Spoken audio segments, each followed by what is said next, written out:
Hi, excuse me. I'm Sunshine, and I wanted to do a video for first time quilters.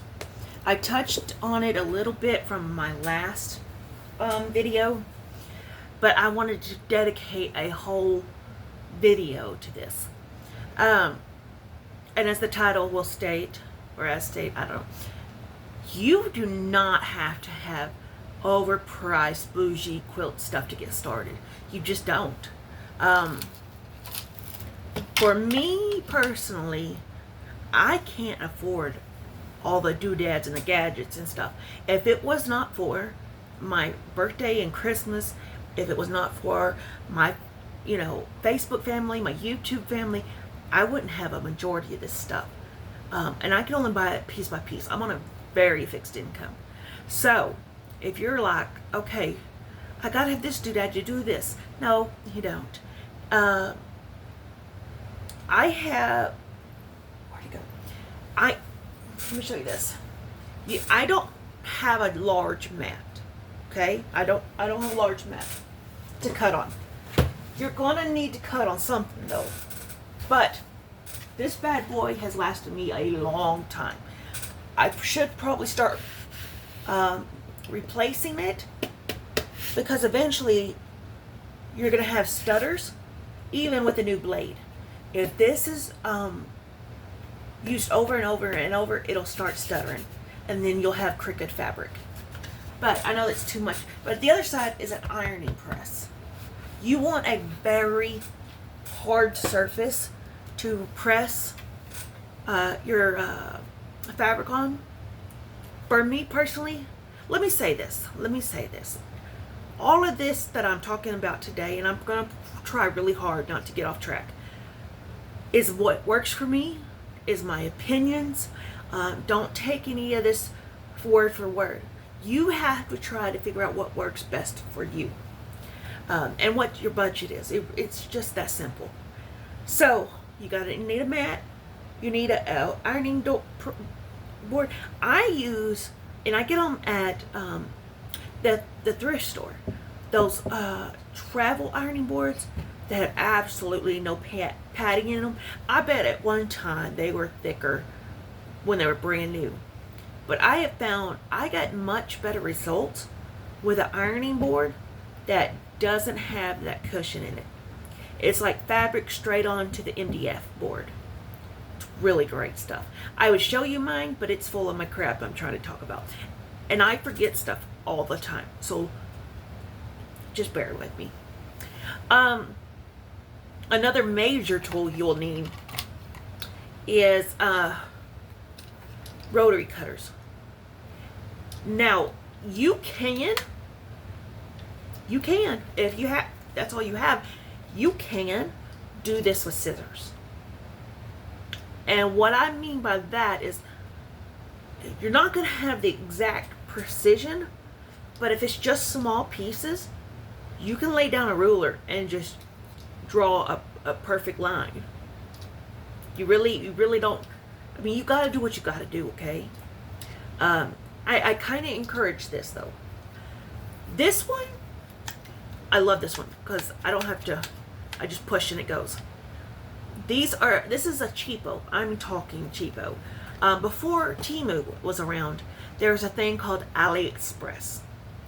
And I love AliExpress because they make you say, hey, did you receive your order? Did you not receive your order? Is everything good?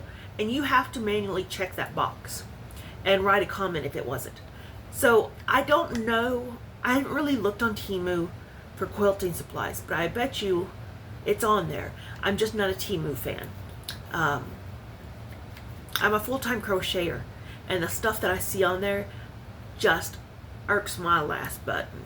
So anyway, I got this one. Then my mentor and dear friend sent me this guy. Okay, my favorite color is purple, so everybody knows that. But I like this one too. You have to manually put it up and then down.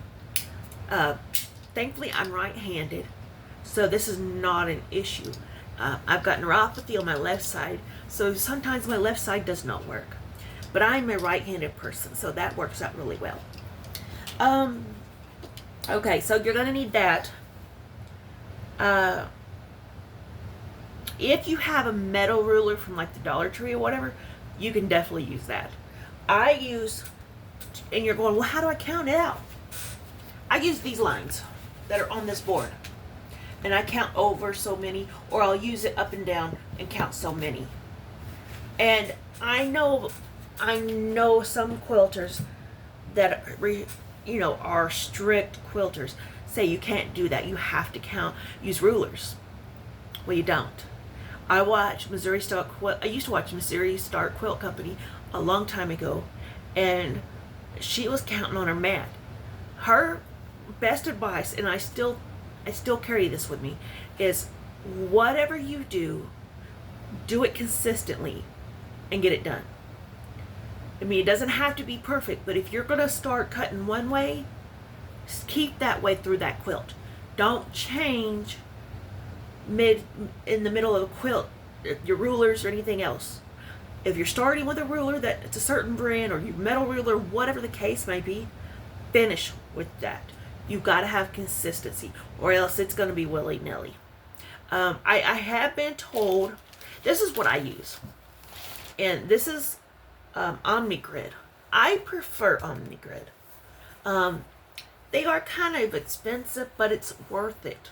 It really is. And I've not always had rulers. I've not always had these. Let me see if I've got this one. I needed a 12-inch ruler at one time. A 12 by 12. And they were expensive. So I waddled on down to the Lowe's. And I said, hey, I need a 12 by 12 piece of plexiglass. I need it to be right on the money. And they're like, yeah, we can do that. For a couple of dollars, I got a 12 by 12. Now, I don't use this one enough, but it does have some center lines.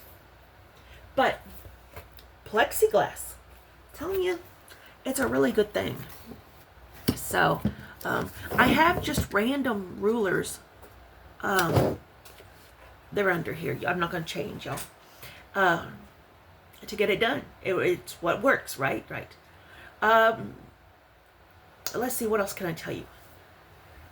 You're going to need snips or some way to cut the thread from your machine, between your machine and your project. Now, my machine has a cut slit thingy on the side.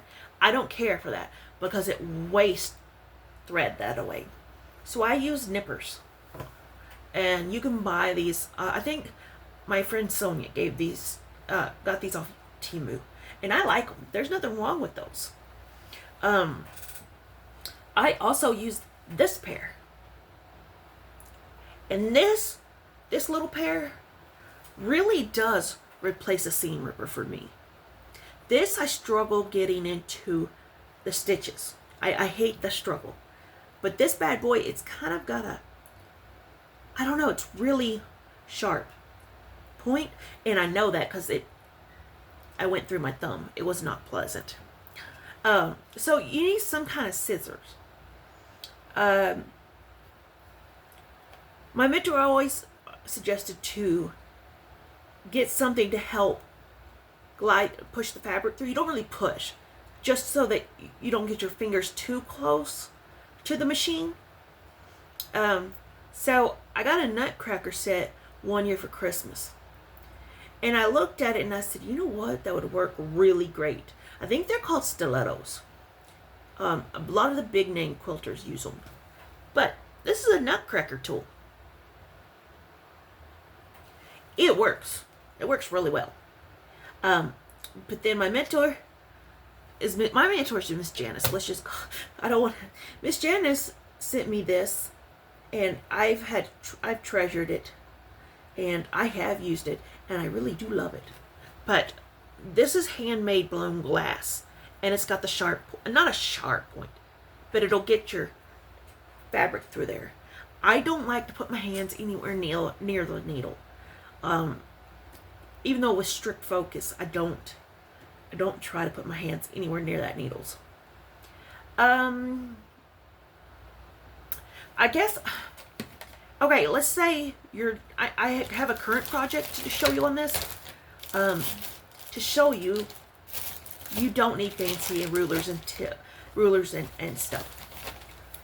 I'm doing a hexagon quilt. Do I have that piece over here somewhere? Yeah. I'm doing a hexagon quilt. And it says I need a certain size hexagon and 2 different size hexagons. I looked at the hexagon templates online. They're redonkulously expensive. And I said, no, there's going to be a different way to do this. So I print at our library. That is way cheaper on me than trying to buy a printer, keep up with the ink that's going to dry out because I don't print very much. And, so you can either outline it, the printout on parchment paper, or you can just cut the shape out and do it this way. But here's what I did. I got some very thick cardboard, like not stock paper. I say thick, like boxes come in or whatever. And I cut out the shape and glue. Well, I glued on the paper, and then I cut out the shape with good. I use regular scissors. I don't use fabric scissors.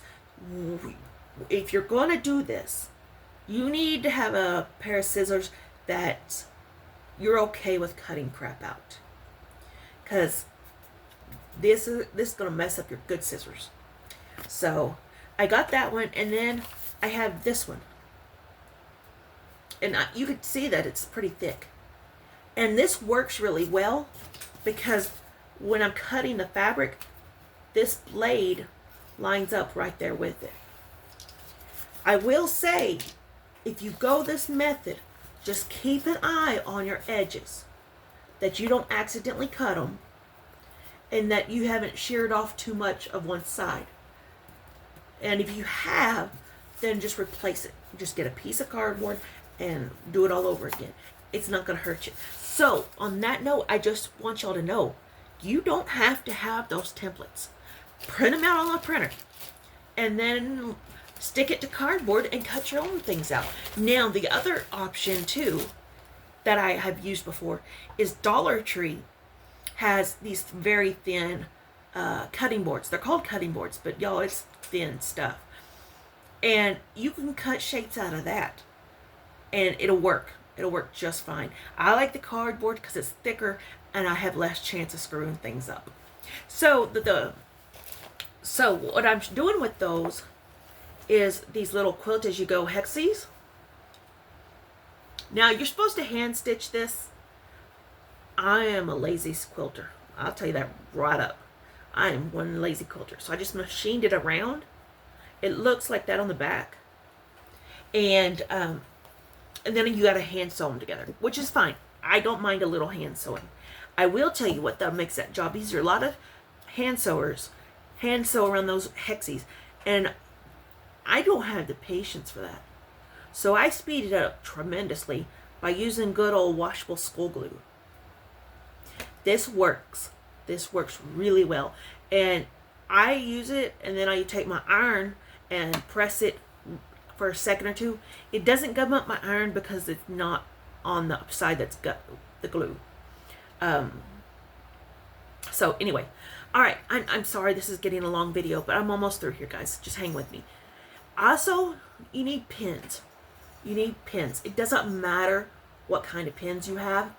I like the longer pins, which is a great thing to have. And what I use to hold my pins, that they don't move, is a nut and bolt holder from the hardware store. All your pins, okay, that one. Oh, that's not a pin. Whew, I was like, wait a minute. All your pins will stay put. These are super cheap at Harbor Freight and Tools. If you have Harbor Freight, this is it right here. When it comes to, sorry, I know that was loud. I also make little letters with a hole in it to mark each row. I start at A, and then each row on the very edge, the outer edge of the quilt, it all gets marked with little letters. And I don't remember how I got all these safety pins, but I did. And I use these to hold my quilt sandwich together. Here's where quilters, strict quilters, will clutch their pearls. Batting is stupid expensive.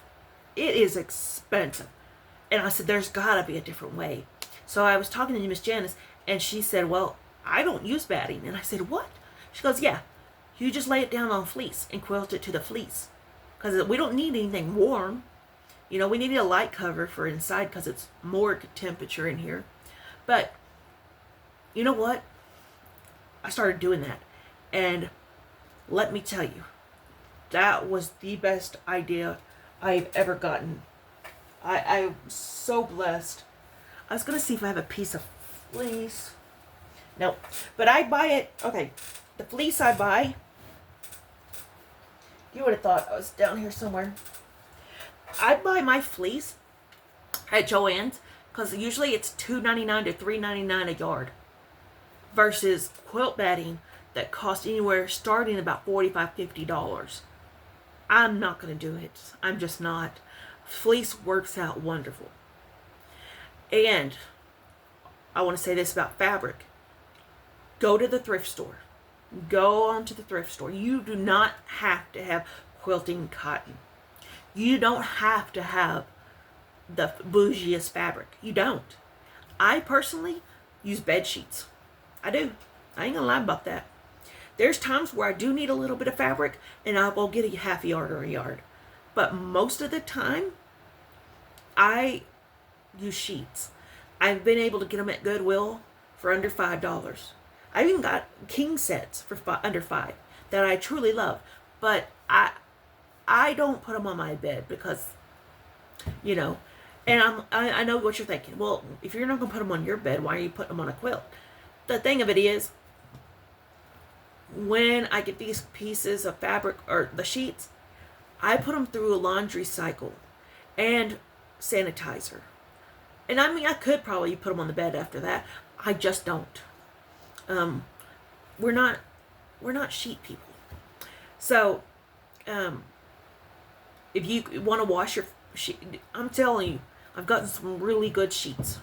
I've gotten, and at Goodwill, we have Goodwill here, and I've gotten fabric.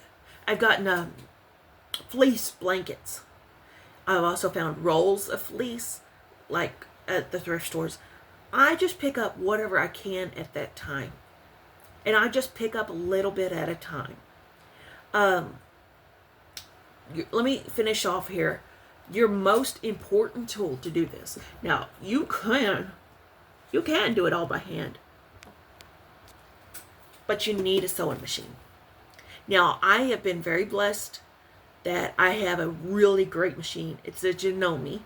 We have a dealership here in Alapaline, and she's amazing. She helped me pick out my new machine. And I decided that's what I want. And then an anonymous donor just came in and said, hey, I'm going to buy that machine for her. I don't know how it happened. I just know God was at work for that deal. Well, my machine's down because something's wrong with her. So a really wonderful lady in my church gave me this bad boy. And this is what I started with. At the very start of my daughter has it now. But I had a brother machine. And I love that machine. But I wanted to upgrade. So I got another brother digital. And I wasn't using it, all the digital stuff. It just wasn't working out for me. And she died. My brother's sewing machine died. And so I went, I got a Janome from Star D LLC out of Abilene, Texas. And when while she's going to be in the shop, a church member gave me this machine. This is a basic brother machine. Brother XL2600i. I love this machine. I love the simple machines. Why? Because they're workhorses. They can do what I need to do. I'm at home all day long. So I can put a machine through some serious testing. And I have no problem with this machine at all. It's a crank dial for your stitches. There's 25 stitches. And I have nothing bad to say about a brother. I don't. They're perfect, perfect machines. Now, the only other thing that I would recommend is an iron. I did learn the hard way, don't pick up irons from Goodwill, because those things have been through hell, and you could possibly die from them. I'm just saying, mine caught on fire. I always loved the Black & Decker one. This one I got especially because Darlene Minchow on YouTube, the one that says just slap that shit together, that's another important phrase I learned. She has this one, and I love this one because it has the automatic turn off feature deleted from this model. I hate when my iron turns itself off, because a lot of times in between I chain piece on chain piecing and just whatever. I don't like it automatically turning off, because then I have to wait for it to heat back up. I also do not put water in my irons. Our water is garbage, and it's not good for my iron. And I find no reason to use water in quilting. I don't. Water will distort the stitches for me. That's the way it works. But I think it doesn't hurt as bad because I use a crap ton of Texas starch. I mean, like a ton of heavy duty starch. And that shrinks up the fabric. That does like a pre-shrink. So I never put my fabric in the washer unless it's the sheets. You can also, let me say this and then I'll hush. You can also, and I've done it, you can also get men's long sleeve shirts and make fabric out of them. You know what I'm saying? You can use anything you want as long as it's 100% cotton. And I've used a little bit of maybe 80 cotton and 20 polyester or something, and it's been fine. It really has. But you don't, and what I'm trying to say, boil it down to, is you don't have to do fancy. You don't have to have all the bells and whistles.